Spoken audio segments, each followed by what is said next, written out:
La Biblia. Un texto sagrado lleno de narraciones fantásticas sobre una asombrosa fuerza sobrenatural. ¿Y si esa fuerza no fuera Dios? ¿Y si fueran ovnis? ¿Qué era esa rueda incandescente dentro de otra rueda que se le aparecía al profeta Ezequiel? En la Sodoma y Gomorra del Génesis, ¿de dónde venía el fuego y las piedras que lo arrasaron todo? En el Éxodo, ¿qué era esa presencia en el cielo que guió a Moisés a través del desierto? ¿Eran actos divinos? ¿O esas misteriosas fuerzas celestiales podrían haber sido ovnis en la Biblia?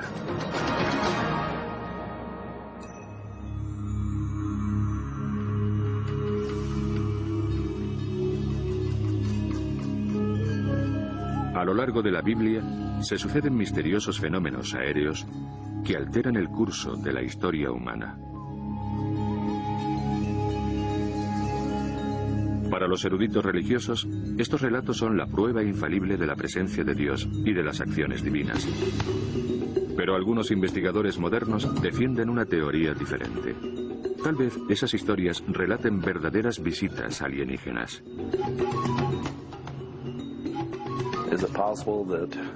¿Es posible que los extraterrestres hayan estado involucrados en la historia humana durante miles de años?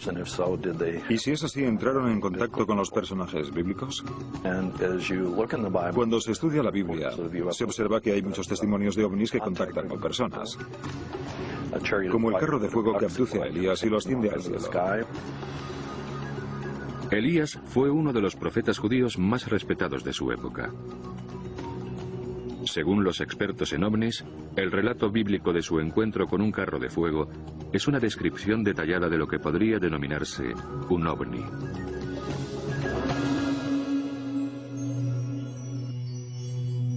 El encuentro tuvo lugar cuando Elías recorría el río Jordán acompañado de su sucesor.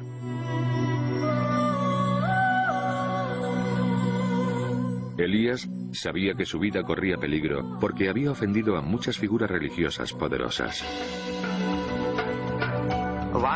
Elías pidió a Dios que le ayudara.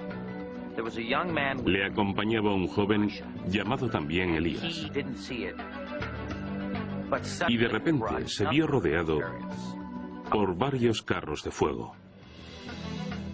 Elías contempló un carro de fuego y unos caballos de fuego separados de él, y ascendió en un torbellino al cielo.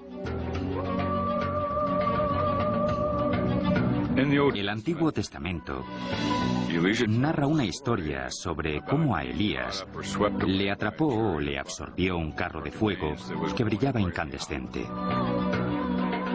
Según ese pasaje, Elías se evaporó en el cielo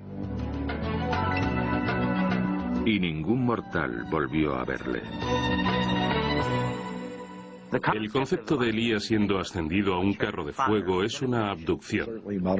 Es cierto que los informes sobre ovnis modernos dicen que suben a personas a bordo y se los llevan.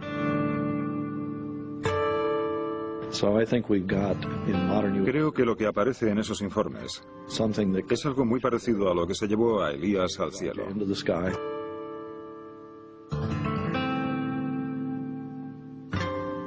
Si cogiéramos lo que se describía sobre Elías y lo comparáramos con los casos de personas que son llevadas a bordo de objetos volantes no identificados,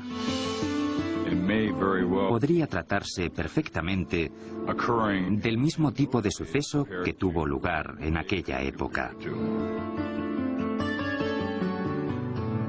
Lo que nosotros denominamos carro de fuego no tiene nada que ver con el aspecto que imaginamos que puede tener un platillo volante. Pero hay quien defiende que en realidad no se diferenciaban tanto.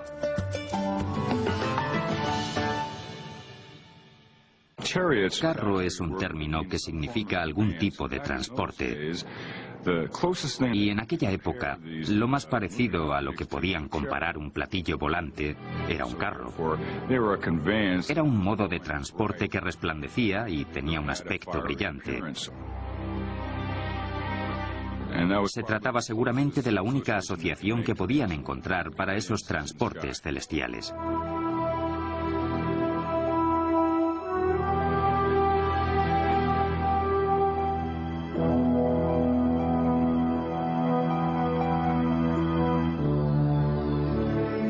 Algunos especulan con la interpretación tradicional de que muchos pasajes de la Biblia están manipulados, no solo por la falta de referencias técnicas de sus redactores, sino por las inexactitudes de la traducción al inglés de la Biblia que se efectuó en 1611 en la corte del rey Jaime.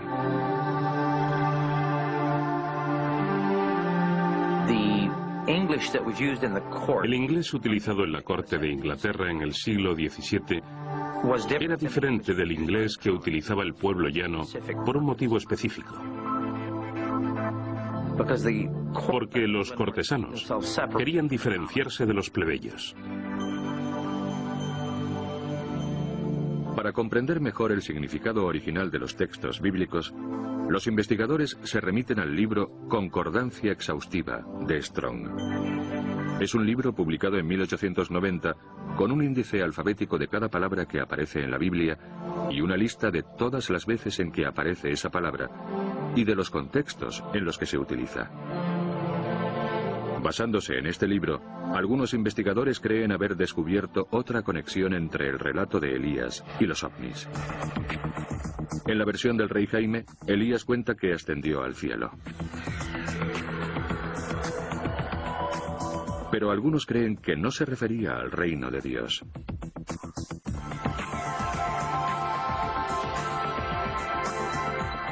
En la corte del rey Jaime, la palabra cielo significaba exclusivamente cielo.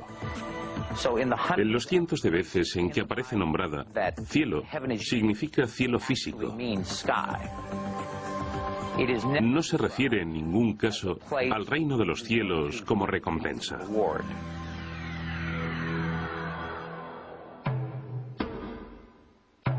Las historias bíblicas sobre extraños sucesos celestiales no son las únicas fuentes antiguas que describen ovnis. Las creencias religiosas en las que aparecen ovnis están presentes en todas las culturas. Están presentes en los textos más antiguos de los sumerios. Aparecen pintados en las paredes de las tumbas egipcias. Los yogis y los lamas de Oriente los llaman imanas o carros de los dioses. Hace miles de años, la cultura nazca del Perú, en una hazaña de precisión magistral, diseñó unas rayas perfectamente rectas que se extendían por el paisaje con una longitud de casi 60 kilómetros y una anchura de 1,5 kilómetros. Algunos expertos en ovnis se preguntan si ese diseño, que se parece a los modernos aeropuertos, no se habría utilizado como pista de aterrizaje de naves espaciales alienígenas. Las líneas se interseccionan formando enormes figuras geométricas e incluyen dibujos de insectos, mamíferos y un misterioso ser humanoide. Hay quien dice que se parece a un astronauta. Pueden contemplarse desde el cielo, y hay que preguntarse si no las dibujarían para impresionar a seres que volaban por él. La cultura que los dibujó intentaba por lo menos captar la atención de los seres espaciales que sabían que existían. Hay otras civilizaciones antiguas que también creían ser visitadas por seres extraterrestres. Kukulcán, el dios principal de los mayas, había descendido del cielo para enseñarles sus complejos conocimientos tecnológicos y matemáticos.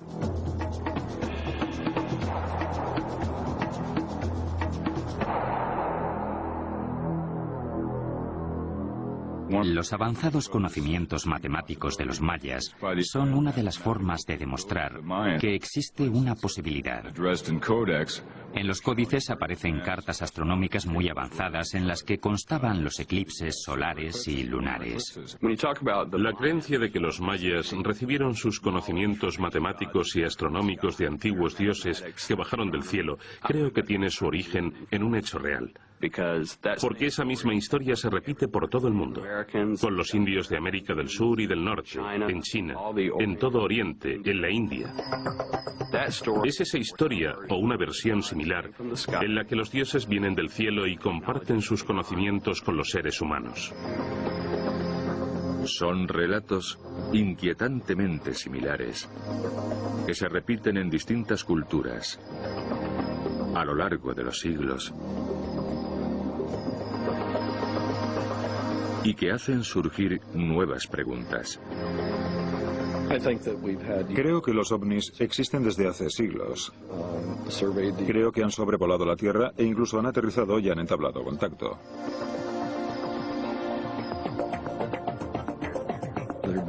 Creo que han aportado ciertas cosas que nos han ayudado a desarrollarnos. Y creo que la religión bíblica es un ejemplo de cómo han influido en nuestro desarrollo.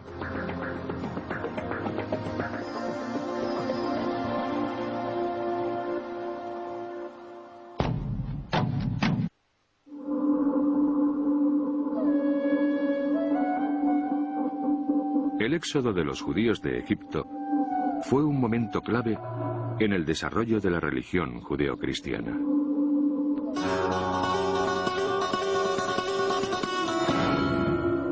A la cabeza de esta migración en masa estaba Moisés, a quien le guiaba un misterioso fenómeno celeste.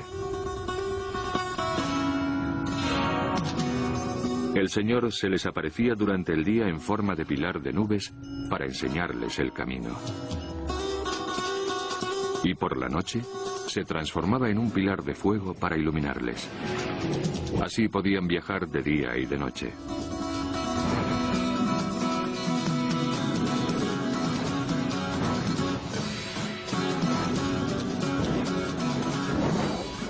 Es un elemento de la historia especialmente intrigante para los modernos expertos en ovnis.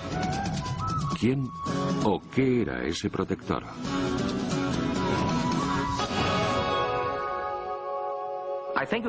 Creo que era un ovni muy grande, que se apagaba durante el día y brillaba de noche. Proporcionaba luz al campamento que se instalaba debajo. A veces flotaba en el aire durante varios meses seguidos.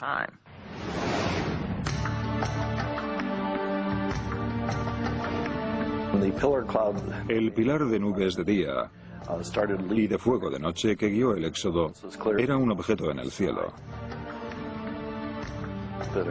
que aparentemente contenía algún tipo de ente inteligente que se comunicaba oralmente con Moisés durante todo el camino. El ovni jugaba al juego de seguir al jefe, y el ovni era el jefe.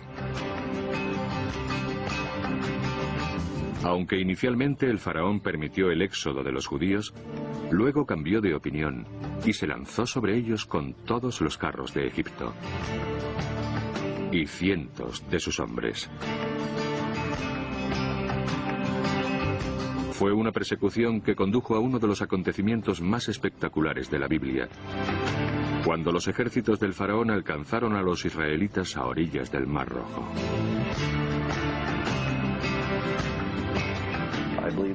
Creo que ese ente que volaba sobre el Mar Rojo produjo la separación de las aguas. Hay una teoría que afirma que el sistema de propulsión del objeto extraterrestre apartó las aguas permitiendo a Moisés y sus seguidores cruzar el mar.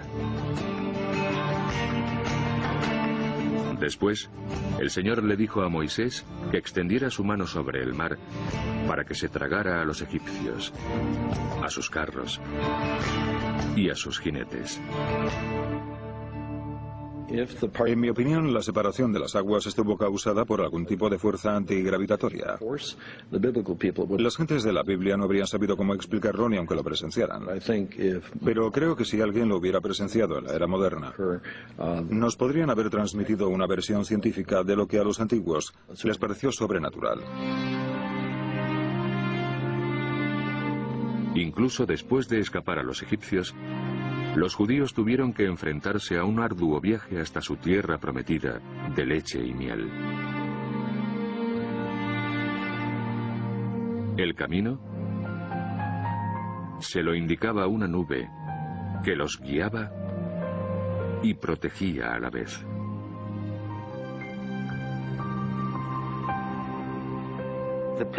El pilar de nubes que los guiaba durante el día actuaba como sombrilla. La zona en la que viajaban era un desierto con temperaturas de hasta 50 grados y tardaron 40 años en llegar.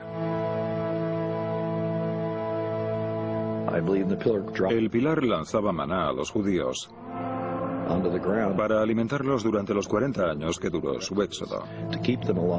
Así los mantuvo vivos en el desierto mientras se gestaba un enorme proyecto de acondicionamiento religioso a manos del ente extraterrestre. Algunas interpretaciones modernas afirman que el ovni les proporcionó mucho más que alimento y refugio. Cuando los israelitas se acercaban a las laderas del monte Sinaí, el pilar de nubes volvió a comunicarse con Moisés. El Señor le dijo a Moisés que se levantara temprano y subiera al monte Sinaí, y que se presentara ante él en lo alto de la montaña. Cuando Jehová aterrizó sobre la cima, advirtió a la gente que se apartara, pero permitió subir a Moisés. Y aparentemente, Moisés subió a la nave que había sobre la montaña. Entonces, Moisés subió a la montaña, que quedó cubierta por la nube. El Señor se apareció esta vez en forma de fuego abrasador en la cima del monte, a la vista de todo el pueblo de Israel. Y Moisés penetró en la nube. Los teóricos modernos especulan con que el tiempo que estuvo en la montaña lo pasó en el interior de un ovni. Y cuando llegó a la montaña le sudaba la cara.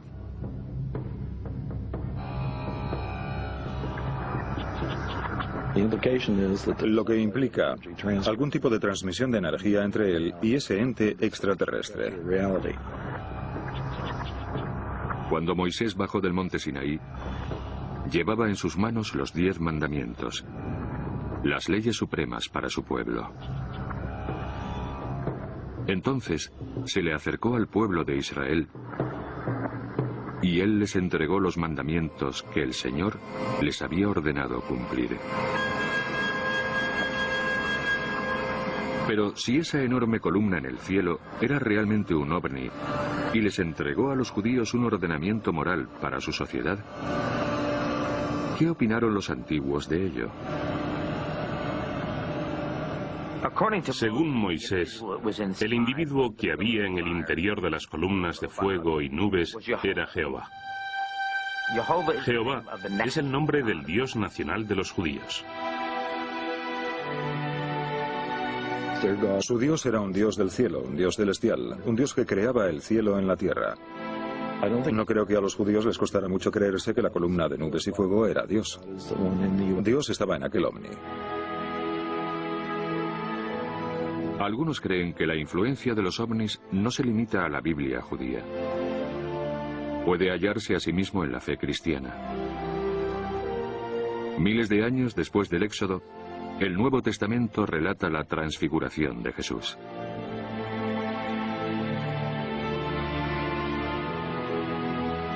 Y se transfiguró ante testigos.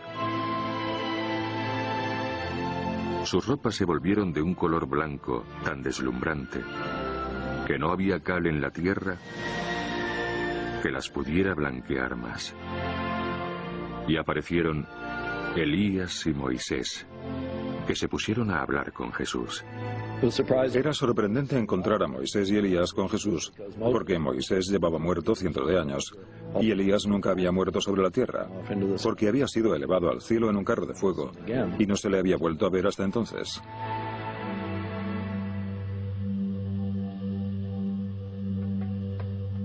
¿Eran los carros de fuego de Elías y la nube brillante de Moisés en el monte Sinaí el mismo ente? Y fue esa misma nube u ovni la que trasladó a Elías y Moisés a la transfiguración de Jesús. Creo que se trata de un fenómeno reincidente en la Biblia. Un objeto extraño que aparece en el cielo y una voz que sale de él. Aparece durante el Éxodo en forma de columna de nubes que habla a Moisés. Y aparece en el relato de la Transfiguración. Cada vez que vemos a los profetas bíblicos diciendo cosas raras, ¿no sería un ente extraterrestre el que proporcionaba la información a sus mentes para que dijeran las cosas que decían?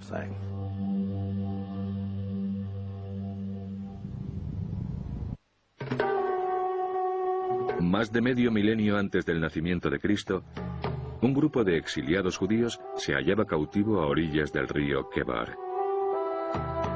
Entre ellos, un estricto israelita llamado Ezequiel.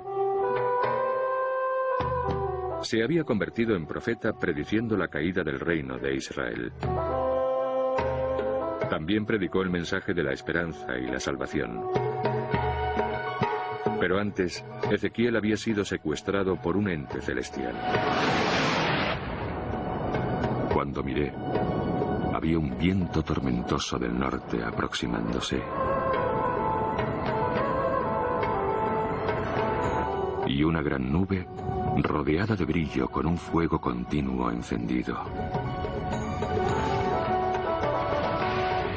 Y en medio del fuego se hallaba el bronce más resplandeciente. Ezequiel creyó que ese suceso fue un encuentro con Dios.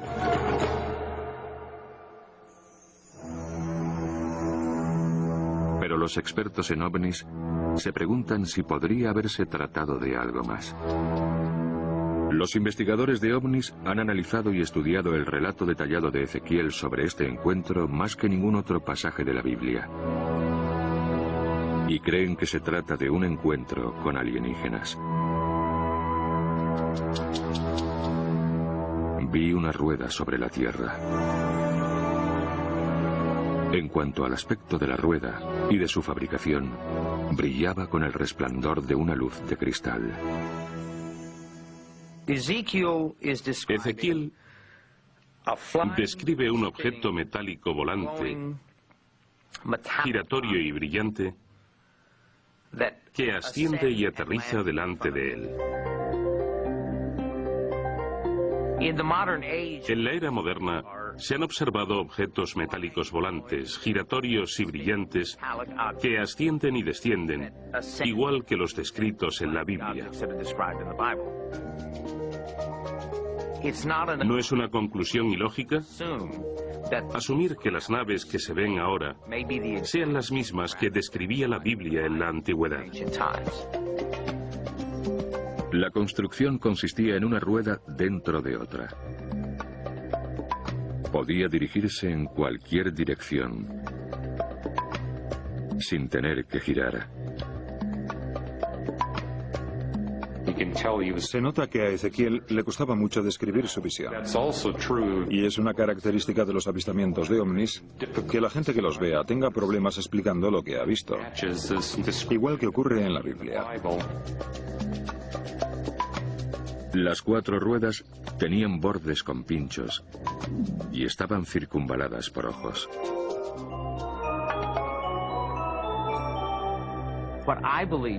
Trataba de describir aparatos mecánicos. Y en esa época no existía ningún aparato mecánico. La rueda era el aparato más sofisticado con el que contaban. Cuando las ruedas flotaban encima suyo, Ezequiel pensó que estaba contemplando algo sobrenatural. Pero, ¿y si se trataba tan solo de alta tecnología? ¿Cómo iba a poder diferenciar lo sobrenatural y lo tecnológico? Cuanto más sofisticada es una tecnología, más sobrenatural parece. Y de ella surgieron lo que parecían 4 criaturas vivientes. Seguían a su espíritu donde quiera que fueren. Y las ruedas se elevaron con ellas, porque los espíritus de las criaturas vivientes estaban dentro de las ruedas. Describe un objeto que sale de la montaña y deja salir de su interior algún tipo de vida inteligente.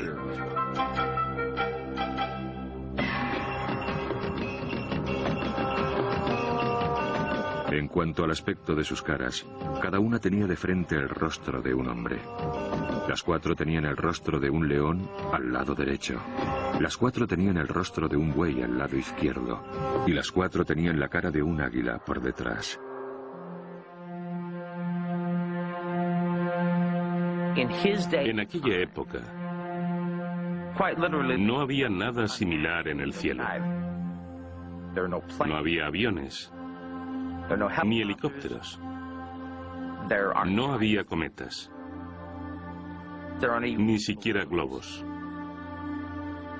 En su época, nada se movía, a no ser que estuviera vivo o alguien lo moviera. Por eso, empleó la analogía de criaturas vivientes.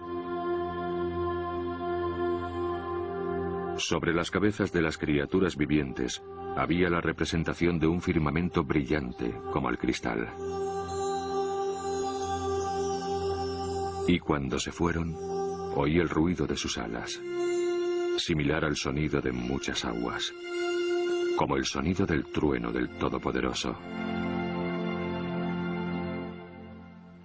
Ve un firmamento, un objeto muy grande. Muchos ingenieros que han estudiado el tema opinan que se trata de aparatos de aterrizaje. Describe luces que suben y bajan, anillos de luces centelleantes que lo rodean. Habla de un ser que sale de la nave, del firmamento encima de él, y le habla.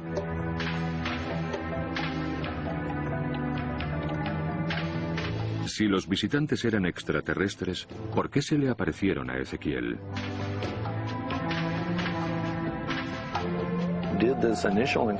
Este encuentro pudo sumir a Ezequiel en un estado de control mental que le impulsó a escribir su largo libro de profecías sobre el futuro de Israel y sobre las consecuencias políticas y económicas que se producirían. No lo sé, pero se trata de uno de los conceptos claves que tendrán que estudiar los teólogos una vez se haya admitido la existencia de ovnis.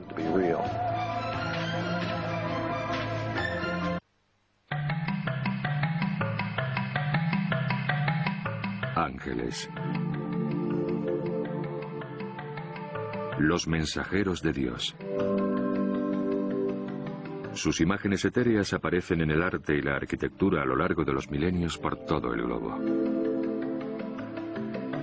Mencionados cientos de veces en la Biblia, los ángeles estaban presentes en algunos de los acontecimientos más significativos de la historia antigua.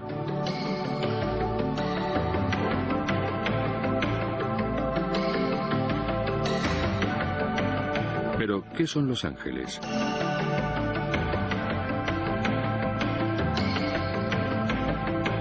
Algunos expertos en ovnis se preguntan si los ángeles y los alienígenas son lo mismo. Me atrevo a especular con que los ángeles de la Biblia y el Corán poseían los mismos poderes y facultades sobrenaturales que los ocupantes de las naves a quienes hoy en día llamamos extraterrestres. Según la Biblia, San Pedro, patriarca de la Iglesia Católica, fue salvado por un ángel con misteriosos poderes. El apóstol Pedro fue encarcelado para asegurarse que no se escapaba, y además lo encadenaron dentro de la celda y le pusieron a un guardia durmiendo a cada lado. Y se le apareció un ángel del Señor que hizo resplandecer la celda. Tocó a Pedro en un costado y le despertó diciéndole que se levantara deprisa. Y las cadenas cayeron de sus manos. Y el ángel sacó a Pedro de su celda entre los guardias inconscientes. Cuando el ángel y Pedro abandonaron la cárcel, la puerta de la cárcel se abrió por sí sola. Y salieron y cruzaron una calle, e inmediatamente el ángel le dejó. Pero el pasaje de la Biblia no explica cómo entró el ángel en la celda.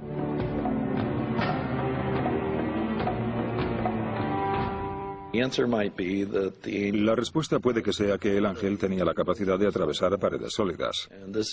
Un dato que aparece a menudo en los informes sobre ovnis modernos. Los teóricos modernos también han examinado otros pasajes angélicos de la Biblia en busca de posibles conexiones con extraterrestres. Han encontrado muchas descripciones de sucesos similares a encuentros con alienígenas. A menudo los ángeles transmiten su mensaje mediante visiones y sueños. Los alienígenas del espacio utilizaban nuestra mente inconsciente, nuestros sueños para informarnos de su voluntad. Eso ocurre, por ejemplo, en Mateo 2. Y un ángel del Señor se le apareció a José en un sueño. Levanta, coge al niño y a su madre y huye a Egipto. Y permanece allí hasta que yo te lo diga. José es advertido en un sueño de que ha de abandonar la ciudad a toda prisa, porque Herodes va a intentar matar a Jesús. Atendiendo a su sueño, José puso a su hijo a salvo del peligro y salvó la vida de Jesús.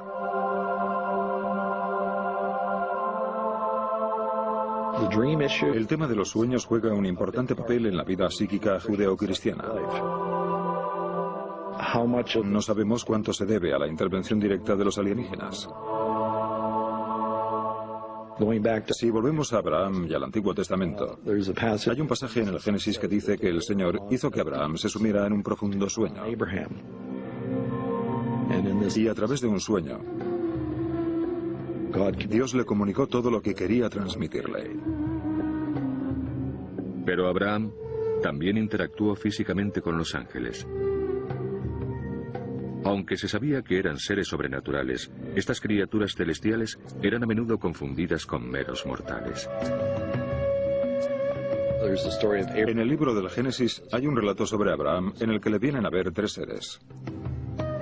Él no sabe que no son humanos, corrientes, y siguiendo la costumbre de Oriente Medio, les recibe como un buen anfitrión. Les invita a comer y pide a su mujer Sara que les prepare la comida. Los visitantes parecían normales, pero pronto desplegaron poderes extraños. Al final los hombres acaban comunicándole a Abraham que su mujer Sara va a concebir y dar a luz a un niño. Abraham cree que se trata de algo imposible de creer.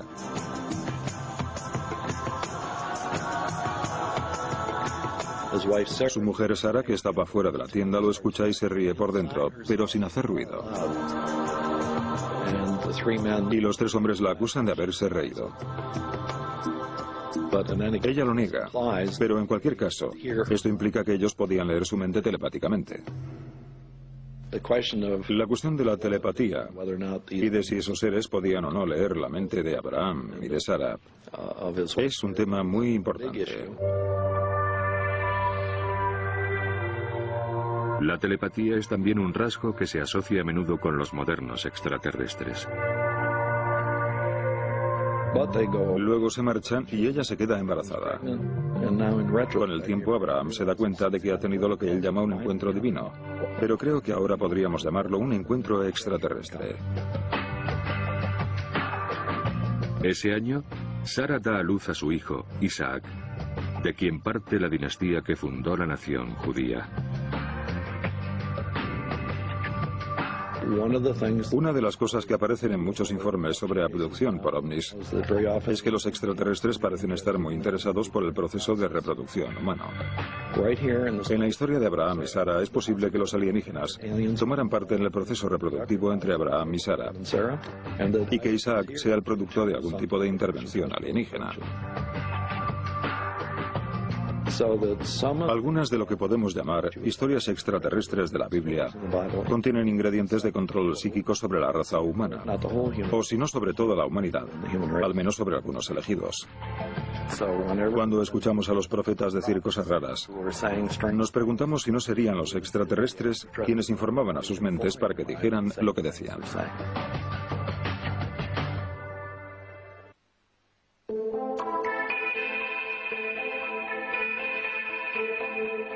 La mayoría de los acontecimientos de la Biblia que los expertos en ovnis definen como producidos por una inteligencia extraterrestre suelen tener efectos benignos o beneficiosos. Pero no siempre es así. Por ejemplo, en el caso de la destrucción de Sodoma y Gomorra.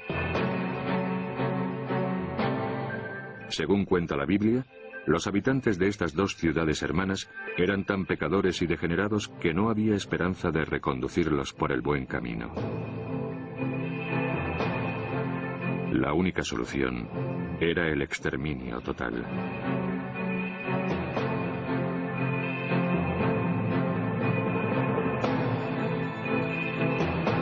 Y el Señor hizo que llovieran rocas y fuego del cielo sobre Sodoma y Gomorra, y destruyó ambas ciudades.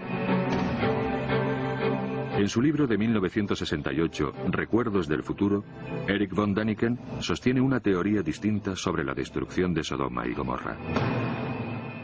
Eric von Däniken especuló con que Sodoma y Gomorra podrían haber sido destruidas por extraterrestres que utilizaron armas nucleares. La razón por la que llegó a esa conclusión es la descripción de fuego y rocas que vienen del cielo.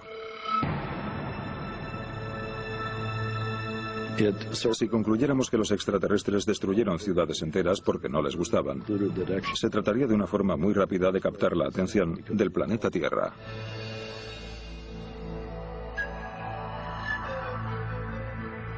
Sin embargo, existen otras teorías sobre la destrucción de esas ciudades. Algunos creen que la historia podría haberse empleado como advertencia mitológica. Una lección aprendida de generación en generación para reforzar la importancia de la moral. Dios exterminó a los sodomitas y a los ciudadanos de Gomorra. Cayeron del cielo fuego y piedras que los borraron de la faz de la tierra. El texto nos enseña que cuando una civilización degenera, no puede salvarse. La otra forma de entender lo de Sodoma y Gomorra es que si esas ciudades realmente existieron y fueron destruidas por una catástrofe natural. Es una metáfora del concepto religioso de que el hombre es malvado y merece un castigo a su maldad. Las investigaciones arqueológicas han arrojado cierta luz científica sobre esta antigua historia.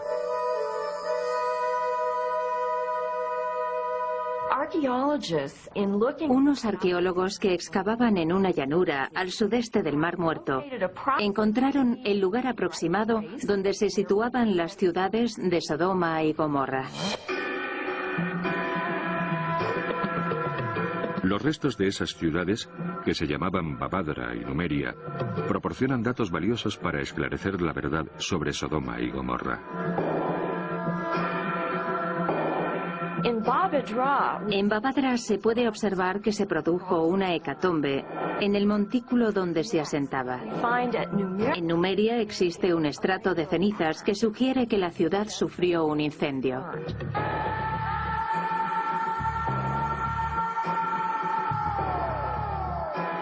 Pero la causa de su destrucción no puede probarse científicamente. Por lo tanto, ¿quién o qué causó la debacle?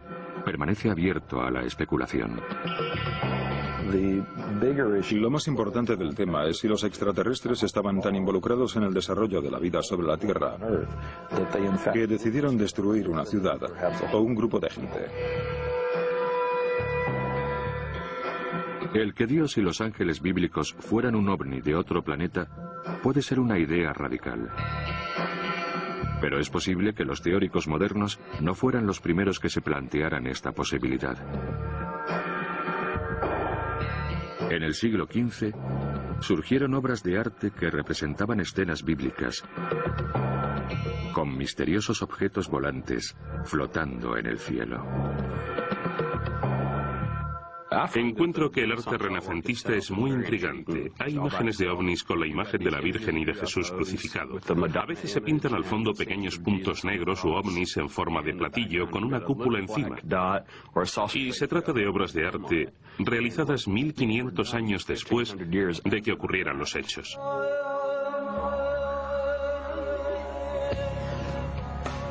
Para el observador se trata de una especie de test de Rorschach. Los dibujos, pinturas y obras de arte están sujetas a distintas interpretaciones. Pueden ser sombreros o partes de una vajilla, o cualquier cosa con una forma similar, pero no necesariamente platillos volantes. Pero cada vez hay más gente que cree que los ovnis existen y que son alienígenas. Incluso la religión organizada no ha descartado por completo la posibilidad de vida extraterrestre. El Vaticano publicó un comunicado que decía que los ovnis no debían ser temidos ni demonizados. Monseñor Carlo Balducci, que es asesor del Vaticano, ha salido varias veces en la televisión italiana afirmando que los ovnis y los extraterrestres existen. Si se prueba la certeza de esas teorías, ¿cuál será el futuro de la religión occidental? La religión occidental cambiaría completamente si se demostrara que los extraterrestres existen. Cambiarían todos los contenidos de la Biblia y la forma en que los interpretamos. Los milagros que suceden en la Biblia podrían explicarse mediante la existencia de alienígenas con tecnologías avanzadas. Pero en ausencia de pruebas concluyentes que confirmen o denieguen la existencia de ovnis, la creencia en el fenómeno de los ovnis se basa principalmente en la fe, que es la misma base de la creencia en Dios.